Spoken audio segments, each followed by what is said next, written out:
부부가 공동으로 2억을 빌렸는데 남편만 개인회생을 한 거예요. 그래서 5천만 원만 변제를 하고 본인은 나머지 채무에 대해서 면책을 받았어요. 그러면 이 채무의 채권자는 아내분한테 나머지 1억 5천을 청구할 수가 있습니다.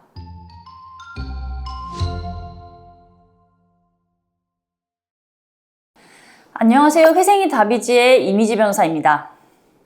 자, 부모님이나 배우자의 빚을 받았는데도 개인회생이 가능할까요? 오늘은 상속채무와 공동채무 관련된 이 승계적 개인회생에 대해서 자세히 살펴보겠습니다. 자, 먼저 상속채무부터 살펴볼게요. 이제 부모님이 돌아가시면서 부모님의 재산과 함께 채무도 물려받게 되는 경우가 많거든요. 그럼 민법제 1005조에 따라서 상속인은 피상속인의 재산상의 권리와 의무를 포괄적으로 승계하게 됩니다. 자, 하지만 상속채무도 일반 채무와 마찬가지로 개인회생 절차를 통해서 정리할 수가 있어요. 다만 상속채무인 경우에는 몇 가지 특별한 고려사항이 있습니다.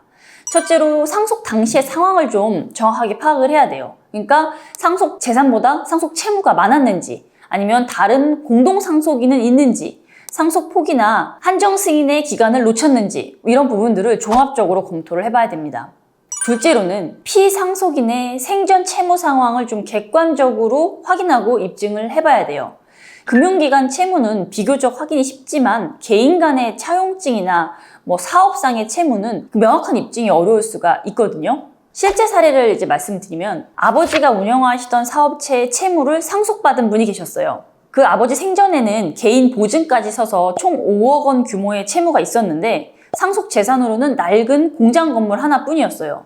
그래서 이분의 경우에는 상속을 받게 됐을 때 한정승인이나 상속 포기를 하지 않아서 그냥 무한 책임으로 모든 채무를 승계받게 됐거든요. 그런데 이 채무들을 모두 포함을 해서 개인회생 절차를 진행하셨고 본인의 월 소득에 맞는 변제 계획을 세워서 지금도 성실하게 이행을 하고 계세요.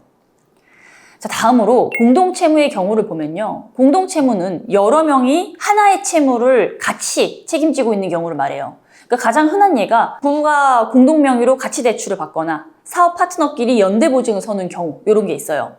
그러면 우리가 이제 민법 제441조에 따른 연대채무와 제451조에 따른 보증채무가 대표적이라고 할 수 있죠. 자, 그럼 공동채무자 중에 한 명이 개인회생을 하면 어떻게 될까요?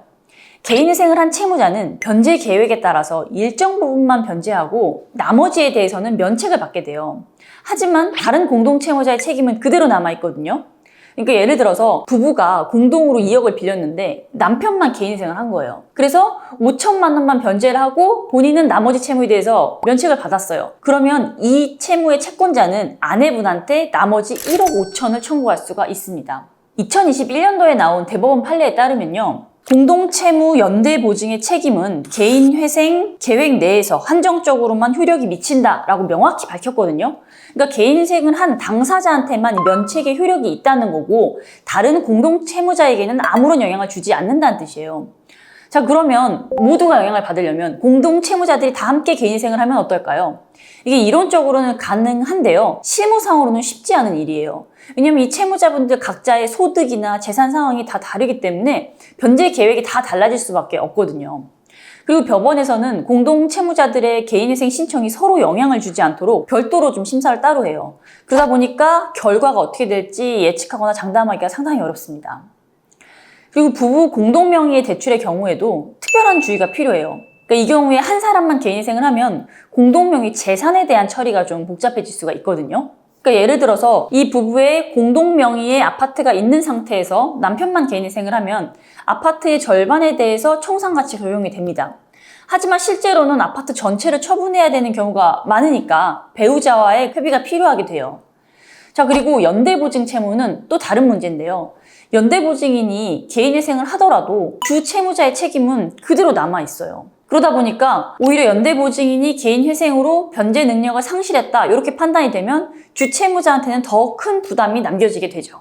자, 그러면 이런 승계적인 채무를 가지고 개인회생을 할 때 주의사항을 정리해보면요.